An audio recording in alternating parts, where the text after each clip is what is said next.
एक आचार्य चरण से किसी ने, बहुत ही कंजूस स्वभाव के थे, तो उन्होंने पूछा कि देखो प्रगट सेवा में तुम पैसा खर्चा नहीं कर पाएंगे, किसी किसी का पैसे में बहुत मोह होता है, पर सत्संग में सुना है कि सेवा से भगवान बहुत जल्दी रीझ जाते हैं। सेवा करने का भाव है पर पैसा ना खर्चा हो, ऐसी कोई सेवा बताओ। तो ऐसी सेवा तो मानसिक सेवा ही है। तो बोले तुम मानसिक सेवा शुरू करो, भाव में ऐसे प्रभु को देखो और उनको आप जितने पदार्थ चाहे वो पहनावे, जितनी सामग्री चाहे वो समर्पित करें, जितने भोग चाहे वो पवावे, ऐसा कर सकते हैं। उसको बहुत अच्छा लगा। कंजूस स्वभाव का था पर कहीं ना कहीं सत्संग से भाव आ गया था। वर्ष हो गए, प्रभु को भोग लगाता, प्रभु रोज नियम से, क्योंकि पैसा नहीं खर्चा होना। एक दिन क्या हुआ, दूध में चीनी थोड़ी ज्यादा हो गई तो उसको बड़ा कष्ट हुआ, और भावना में ही दूध में चीनी मिला रहा था, थोड़ी ज्यादा हो गई भावना में ही, कंजूस स्वभाव, तो बड़ा कष्ट हुआ। तो ठाकुर जी प्रकट हुए, एक थप्पड़ मारा और कहा इसमें पैसा लगता है क्या तुम्हारा? मानसिक सेवा का फल ये हुआ कि प्रगट में ठाकुर जी का वो गोपाल जी की सेवा कर, जैसी भावना की जाती वैसे हमारे गोपाल जी यार भाव रखते, फिर दोस्त भाव रखते। उनका सारे इसमें तेरी चीनी में पैसा लगा क्या, क्यों तू चलने लगा कि ज्यादा चीनी हो गई? एक भगवत साक्षात्कार हो गया, प्रभु ने स्पर्श कर लिया मानसिक सेवा से। मानसिक सेवा का बड़ा प्रभाव, प्रगट में भी उसका प्रभाव झलक जाता है। पूज्यपाद श्री रघुनाथ दास गोस्वामी राधा कुंड में, जिनकी समाधि विराजमान है, राधा कुंड में विराजमान थे।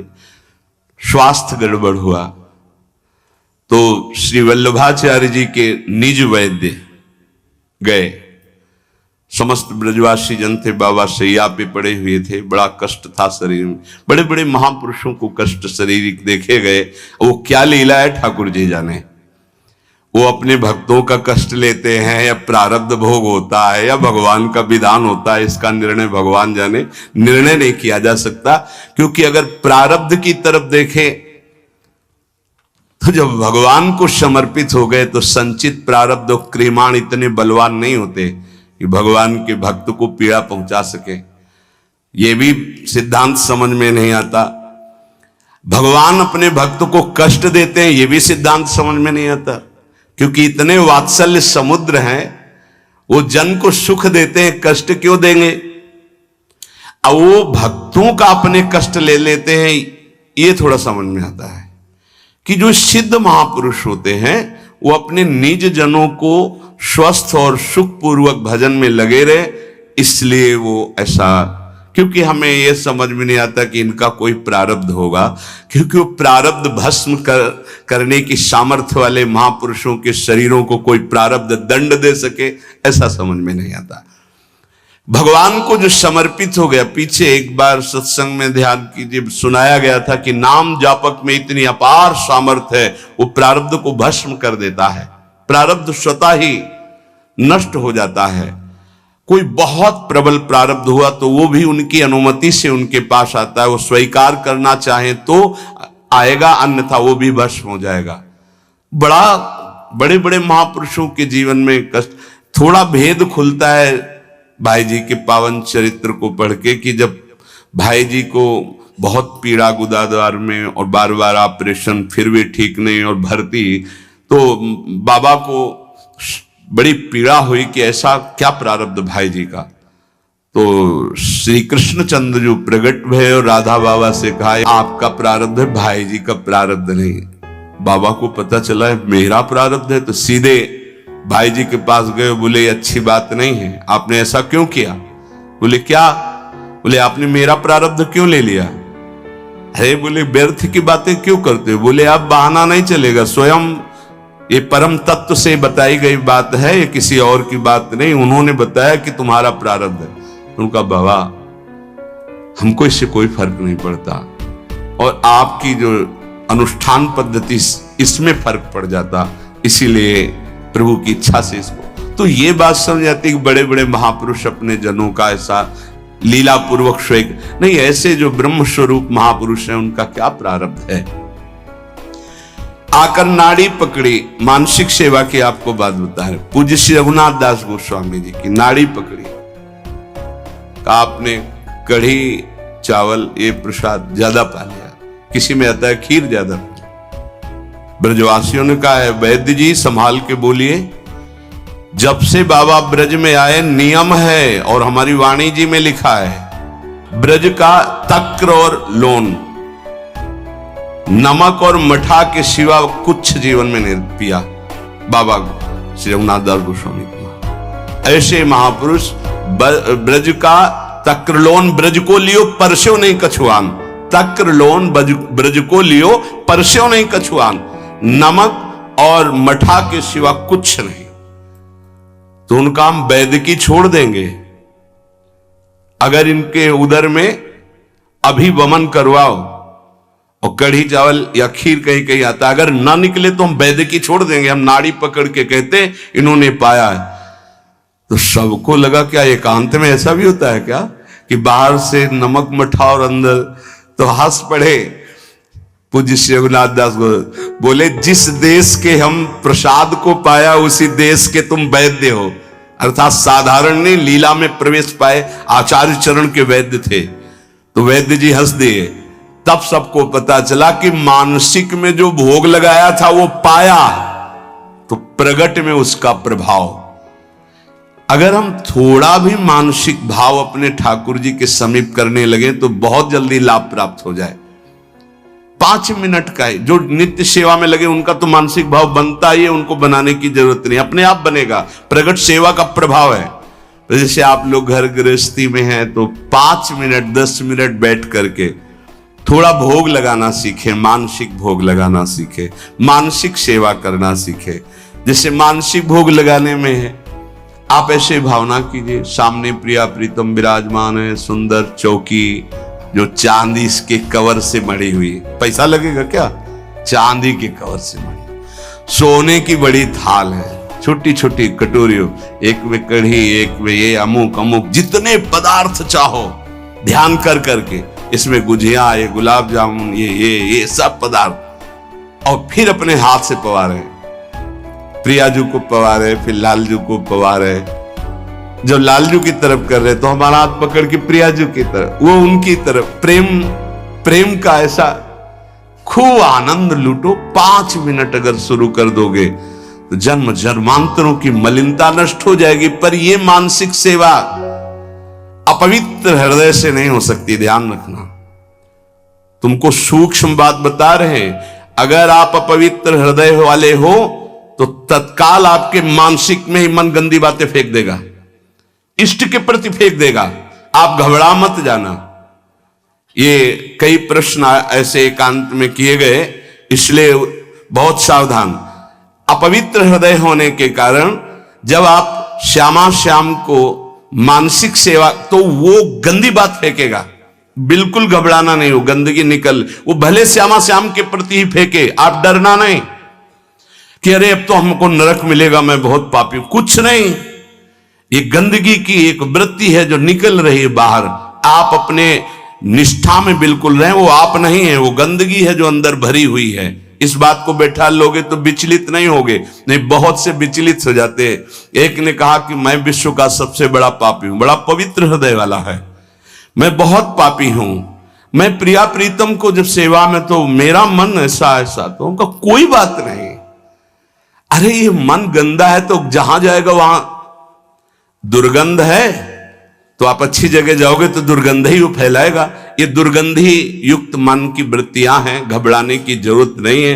आप जब भजन में बैठेंगे, मानसिक सेवा में बैठेंगे, बिल्कुल खुली बात सुन लीजिए, ये गुरुदेव पर, इष्ट देव पर सीधे गंदगी फेंकेगा। आपको बिल्कुल घबराना नहीं, कोई अपराध नहीं, कोई पाप नहीं। आप अपनी सेवा में, बहुत गंदा है ये, आप भोग लगाओगे वहीं वो गंदी बात रखेगा, वहीं गंदगी फैला देगा, वो भोग लगाने ही नहीं देगा। आप देखना, अगर आपका हृदय मलिन है, अभी पवित्र नहीं हुआ, तो ये उपद्रव रच देगा। आपको बिल्कुल नहीं घबराना, बार बार शांत होना है। आपको बार बार वही अपनी चेष्टा करनी, मैं भोग लगा रहा हूं प्रिया प्रीतम। नाम जब और वाणी गायन से हृदय बहुत जल्दी पवित्र होता है। अगर आपका आहार अशुद्ध है, गंदा भोजन, गंदा पेय, गंदा संग, गंदे आचरण, तो आप कर ही नहीं सकते, 5 मिनट नहीं कर सकते। ध्यान रखना, पहले आहार अपना शुद्ध कर लो। ये गंदे पेय जैसे शराब आदि है, मांस आदि है, ये सब गंदे हैं, इनको खाने से हृदय मलिन हो जाता है। एक बार कदम गंदगी से निकाल दिए तो दोबारा भाइयों मत रखना, क्योंकि ये जीवन बड़ा अमूल्य है। हृदय गंदा हुआ तो एक बार चढ़कर परमार्थ की तरफ से उतरने पर दोबारा चढ़ने का रास्ता ये माया नहीं देती। बहुत सावधान। 5 मिनट में तुम्हें जो प्राप्त होगा 24 घंटे साधन करने पर नहीं प्राप्त होगा। ध्यान रखना, इतना प्रभाव है मानसिक सेवा का। इसलिए कभी हम मानसिक सेवा का आदेश नहीं करते कि घबरा जाओगे, मन गंदगी फेंकेगा। आप प्रगट सेवा में लगे तो मानसिक सेवा में प्रवेश हो। पर हम फिर लगने लगा कि साहस बनाना चाहिए। 5 मिनट आप ऐसा करें, जैसे अपने लोग जब एकांत शांत समय होता है तो शांत बैठ गए और सेवा प्रारंभ हो गई।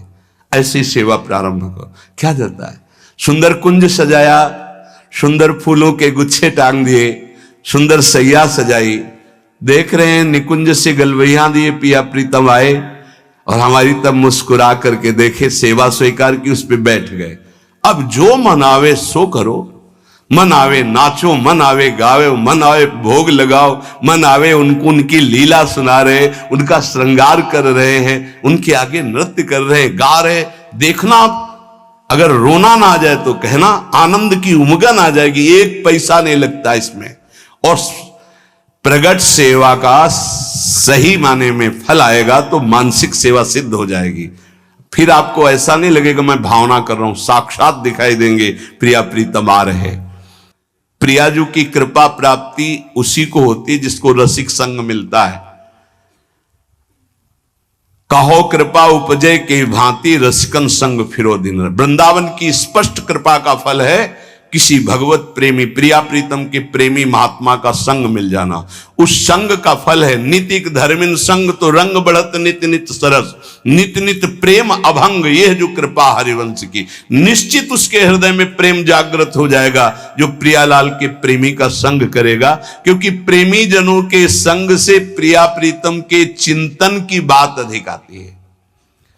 बाहरी देखो, ये जो दान पुण्य लेन देन, ये व्यापार दुनिया का है, ये केवल अभिमान छुड़ाने के लिए बात समझो। इससे भगवत प्राप्ति नहीं होती। हमारी बात मान लेना।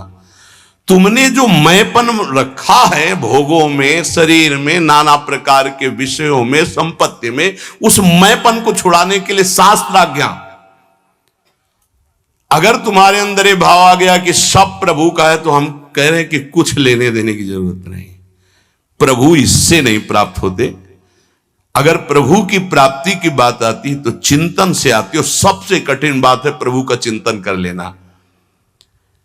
अध्यात्म ये नहीं सिखाता कि आप ये करें। अध्यात्म सिखाता है कि आप ऐसे चिंतन करें, आप देह भाव छोड़ें, आप नाना प्रकार के विकारों का त्याग करें, अन्य चिंतनों का त्याग करें। अध्यात्म का स्वरूप यह है जिससे भगवत प्राप्ति होती है। और ये ना सुनना चाहता कोई, ना चलना चाहता है। आज का समाज ऐसा है कि आप बोलो कितना चाहिए, आप करो भजन और तपस्या, हम भोगें भोग और सुरक्षा आप हमारी भजन से करते रहिए। ये विचारधारा है। कैसे भगवत प्राप्ति होगी, कैसे निर्विकार होंगे, ये तो कोई लाखों में 1-2 ऐसे हैं जो इस बात को समझे। लाखों में कोई 1-2 ऐसे मिलेंगे कि जिनके हृदय में यह बात हो कि मुझे अब संसार से मुक्त होना है, भगवत प्राप्ति करनी है। इस जगत का, शरीर का चिंतन छूट जाए और श्यामा श्याम का केवल चिंतन रह जाए, यही नाम है भक्ति, यही नाम है प्रेम लक्षणा भक्ति का। आपका चिंतन केवल प्रियालाल का ही हो, नाम का, रूप का, लीला का, धाम का। और ये तभी हो सकता है जब ये बातें आपके जीवन में हो। गुरु का अंग, जो साधु का संग, नाम का रंग, विवेक का अभंग, तो प्रभु में दृढ़ विश्वास और निरंतर चिंतन अपने आप होने लगेगा। गुरु का अंग, तनहि राख सत्संग में। हर समय तुम्हें गुरु के सानिध्य में रहना होगा। चाहे आप 1000 किलोमीटर यहां से दूर हो, आपकी दिनचर्या और आपके दिमाग में बसा रहना चाहिए कि मेरे गुरुदेव की क्या आज्ञा है, उसके विपरीत कोई आचरण नहीं तो गुरु का अंग आप स्वीकार किए हैं। अंग का तात्पर्य है उनके बिल्कुल सानिध्य में रहना। हर समय गुरु के सानिध्य में रहा जाता है। हर समय गुरु दिमाग में बैठे रहते हैं, यहां बैठे रहते हैं। थोड़ी सी भी कोई चूक होनी होती है तो उनकी भ्रकुटी दिखाई देती टेढ़ी। गुरुदेव ने मना किया, ये कार्य नहीं करना। कहीं भी रहो, हजारों किलोमीटर दूर रहो, आप गुरु के पास ही मान। और नजदीक रह रहे हो, गुरु की आज्ञा का पालन नहीं करे हो, नजदीक नहीं माना। गुरु का अंग और साधु का संग, सत्संग। हमारी वृत्ति भी सत हो, हमारे आचरण भी सत हो, हमारा चिंतन सत हो तो सत्संग हो रहा है। यहां बैठे इसके बाद गंदे विचार गंदे आचरण तो आप सत्संग नहीं करें। खलऊ करें भरी पाई सुसंगु और मिटे न मलिन स्वभाव भंगु, वो सत्संगी नहीं कहा जाएगा। नहीं, लोग कहते हैं हम 20 वर्ष से सत्संग कर रहे हैं, ना स्वभाव बदला न जीवन बदला। उसका कारण है कि आप सत्संग नहीं करते। सत्चर्चा में बैठ गए पर सत्संग नहीं करते। सत्संग स्वयं से होता है। हमारी एक एक वृत्ति सत, हमारे आचरण सत, हमारा विचार सत, तो सत्संग। गुरु का अंग और सत्संग और नाम का रंग, निरंतर नाम चलना चाहिए। ये अभ्यास करो। बहुत छाती जलनी चाहिए जब नाम छूटे। नाम छूटा कोई जलन नहीं, भोग छूटे संसार का राग छूटे, ये जलन का विषय हो जाता है। ए सावधान, नाम का रंग, एक क्षण के लिए भी नाम न छूटे। और विवेक अभंग, हर समय ये विवेक जागृत रहना चाहिए कि ये तुम्हारा शरीर नहीं है, ये छूटेगा। ये मकान छूटेगा, दुकान छूटेगी, बैंक बैलेंस छूटेगा, व्यवहार छूटेगा, पद छूटेगा, तुम्हारे साथ इनमें से एक भी नहीं जाएगा। विवेक जागृत रहना चाहिए। भगवान नाम जाएगा, सत्य विचार, सत्य विवेक, सत्संग, ये आपको भगवत प्राप्ति कराएगा। अनेक जन्मों के जब पुण्य एकत्रित होते हैं तब साधारण भक्ति शुरू होती है। घर गृहस्थी में जैसे साधारण कुछ 40 साल पढ़ ली, कुछ पूजा, ये अनेक जन्मों के जब पुण्य एकत्रित होते हैं, कई जन्मों की जब ऐसी भक्ति होती है तब श्री कृष्ण की तरफ आकर्षण होता है। जन्म जन्मांतर सहस्त्राणाम कृष्णे भक्ति प्रजायते। साधारण भक्ति कई जन्मों से होती चली आई, तब जाके कृष्ण भक्ति मिलती है। और कृष्ण भक्ति से जब श्री कृष्ण प्रसन्न होते तब राधा नाम और राधा चरणारविंद की भक्ति मिलती है। ये परम विश्राम स्थल है। पर इस भक्ति में विषयाशक्ति बहुत बाधक है, क्योंकि ये सीधे प्रेम भक्ति है वृंदावन की। बिना विषयाशक्ति नष्ट हुए भगवत प्रीति का प्रादुर्भाव नहीं होता। जब तक प्रीति नहीं तो प्रिया प्रीतम बहुत पराये लगते हैं। देखो श्यामा श्याम लगता है तुम्हारे, अभी किसी रिश्तेदार का नाम, पुत्र का नाम, परिवार, तुरंत हृदय के हाँ मेरे। अगर राधा नाम, प्रिया प्रीतम का नाम सुनते ही जैसे किसी रिश्ते नाते, पुत्र पति आदि की कोई बात करे तो एकदम लगता मेरे। ऐसे जब इतना ही लगने लगे मेरे, तो समझो कि अब कुछ रंग आ रहा है। लेकिन प्रभु की बात तो पराई जैसी लगती, संसार की बात अपनी लगती है। इसीलिए एक और संपूर्ण संसार के संबंध भोग और एक और प्रिया प्रीतम है। चयन करो तुम किससे प्यार करते हो, संसार के संबंधों से या प्रिया प्रीतम से। अगर प्रिया प्रीतम से, तो तुम्हें संसार के संबंधों का अंदर से त्याग करना होगा।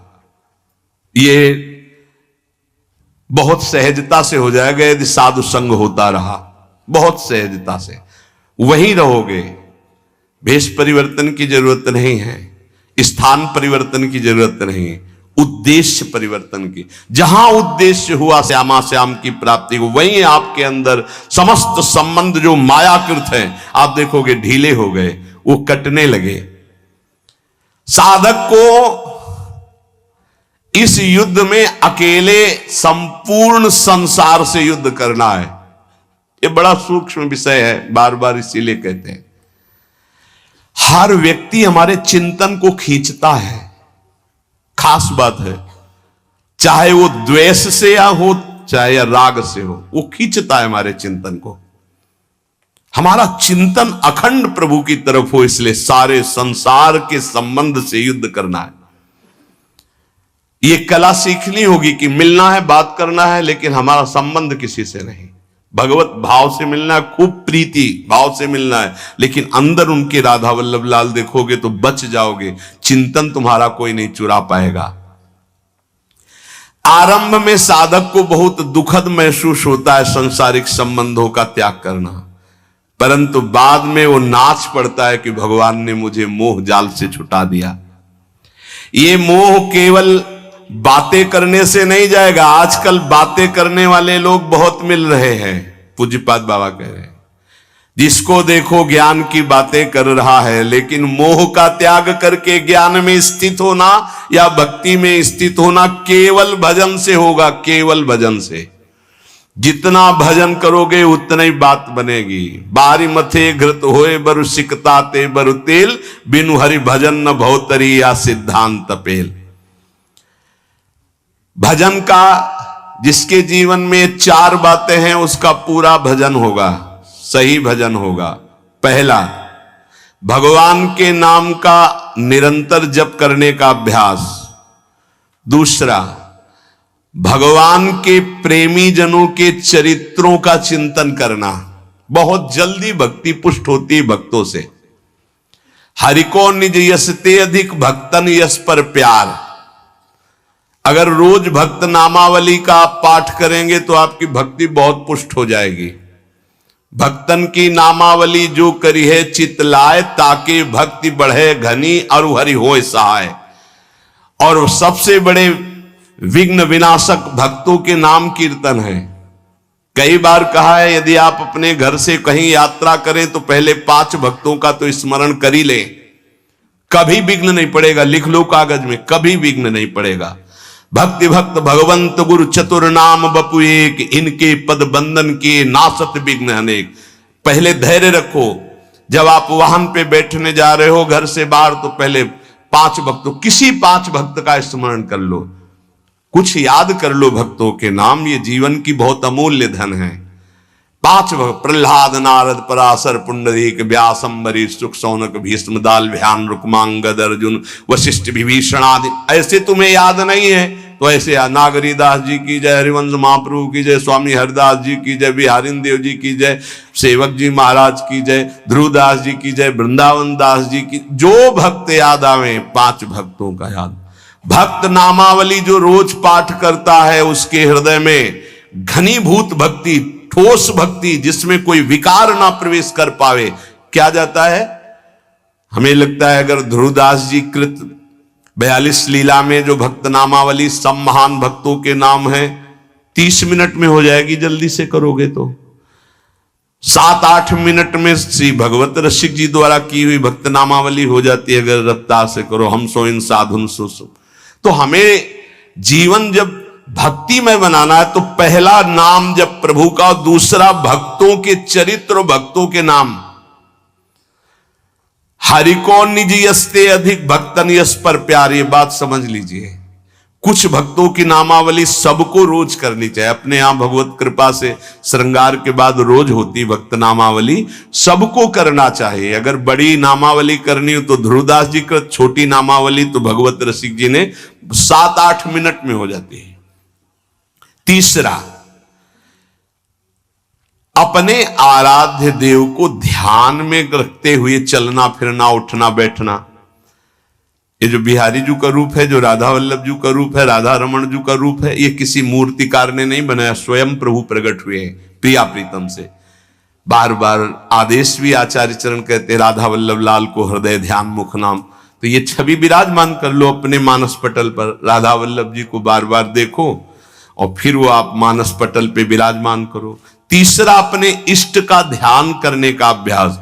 और चौथा, जो आपने उपदेश सुने हैं वैसे चलने के बाद सच्ची मानिए, थोड़ी देर आपको बुरा लगेगा, जो मन है वो आपका बुरा महसूस करेगा संतों की बात को, पर यदि आप मान जाओगे तो प्यारे निहाल हो